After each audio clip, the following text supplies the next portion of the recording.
You think overthinking is the problem. It's not. It's the symptom of a much older wound, and nobody has ever shown you the actual mechanism, so let's fix that right now.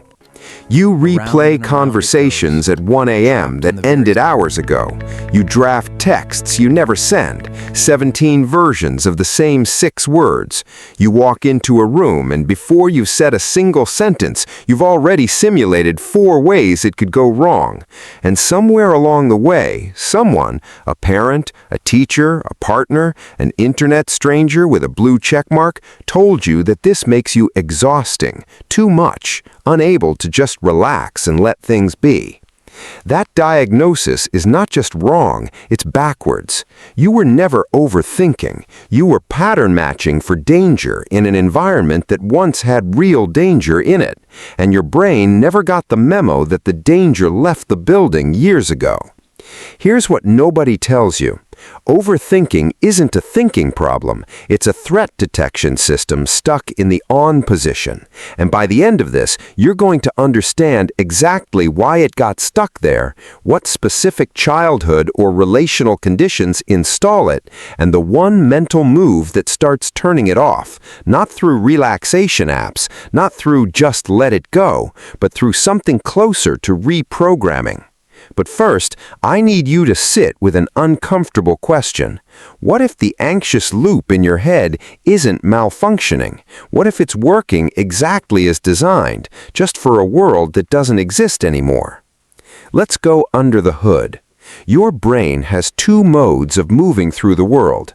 Reactive mode, which trusts the immediate read and moves on, and simulation mode, which refuses to trust the immediate read and instead runs the scenario forward, backward, and sideways before allowing you to act.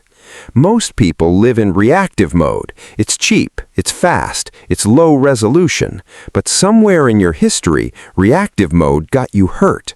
Maybe you trusted a read on a parent's mood, and it turned into a screaming match you didn't see coming. Maybe you trusted a friendship and got blindsided by betrayal. Maybe you said the honest thing once as a kid and paid for it in silence, punishment, or ridicule. So your brain made a decision without asking your permission. It decided reactive mode was unsafe, and it permanently rerouted you into simulation mode as a survival upgrade, not a personality flaw. This is called hypervigilant cognition, and here's the part that will reorganize how you see your entire mental life. Hypervigilance doesn't watch for tigers anymore. It watches for tone shifts, micro-expressions, a slightly delayed text reply, a friend who seemed off in a meeting. It is running the exact same threat detection software your ancestors used to survive predators, except now it's pointed at Slack messages and dinner table silences. The hardware didn't get worse, the target just got smaller, and the alarm never learned the difference. That's why you can know, logically, that the delayed text means nothing and still feel your stomach drop when you see it.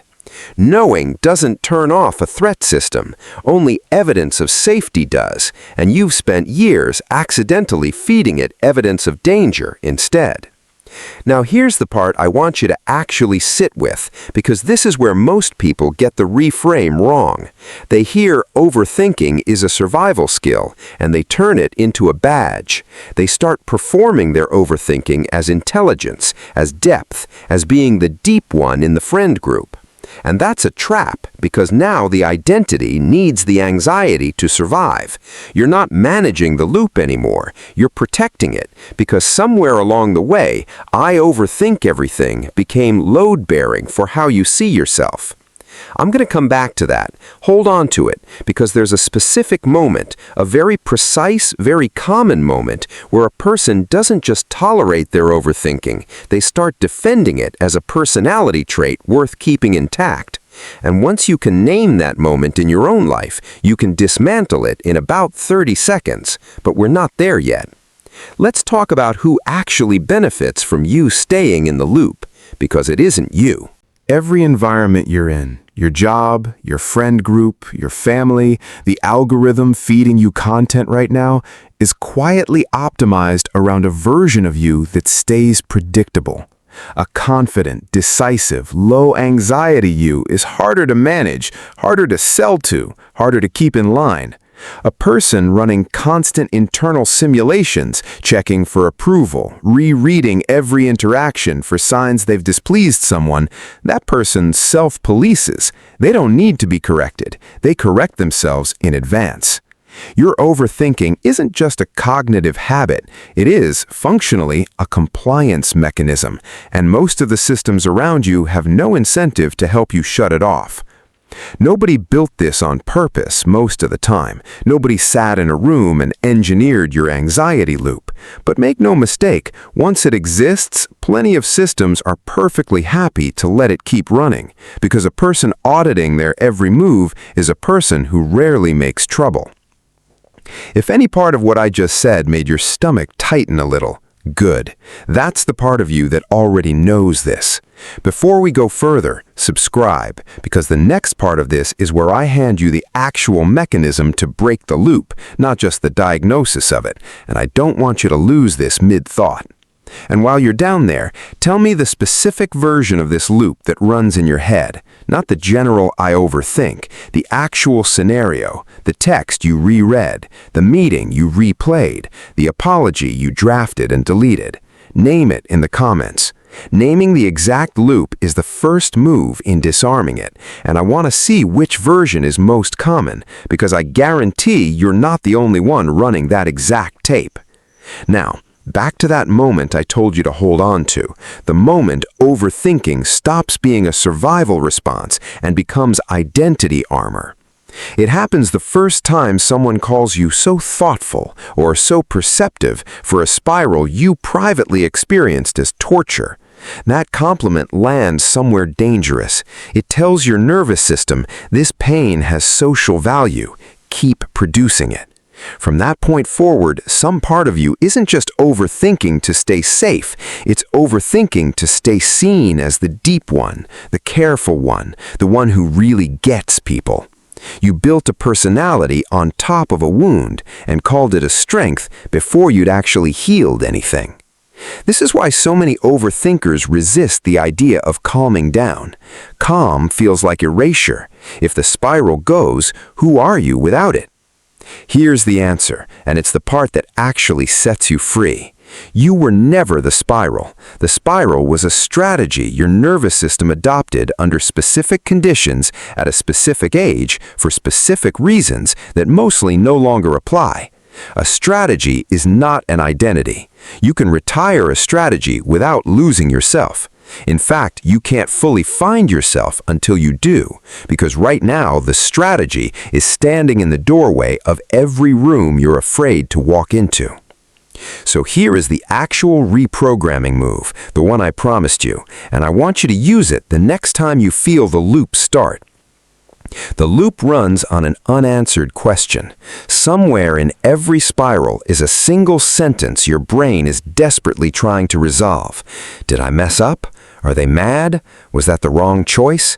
Do they still respect me? The mistake almost everyone makes is trying to think their way to the answer. But simulation mode doesn't run on logic. It runs on threat. You cannot out-argue a threat response. You can only starve it of new evidence. So, instead of answering the question, name it. Out loud if you can, silently if you can't. Say specifically, my nervous system is asking whether I'm still safe with this person. Not, I'm overthinking again. That's vague, and vague doesn't interrupt anything. Name the exact question underneath the spiral. The second you name the question, instead of chasing the answer, you move the process from your amygdala into your prefrontal cortex. You take it from a threat response and turn it into an observed thought. Observed thoughts lose their grip almost immediately because a system built to protect you can't keep sounding an alarm once you've consciously acknowledged the alarm and confirmed you're not in danger. Do this every single time the loop starts for 30 days, and something specific happens. The gap between trigger and spiral gets longer, not because you willed it longer, because you stopped feeding the system evidence that the world is unsafe every time your inbox pings. You are not broken. You are never too sensitive to feedback. Too much for other people, too deep for your own good. You were a person who adapted once, brilliantly, to conditions that demanded it, and then never got permission to stand down. I'm giving you the permission nobody else did.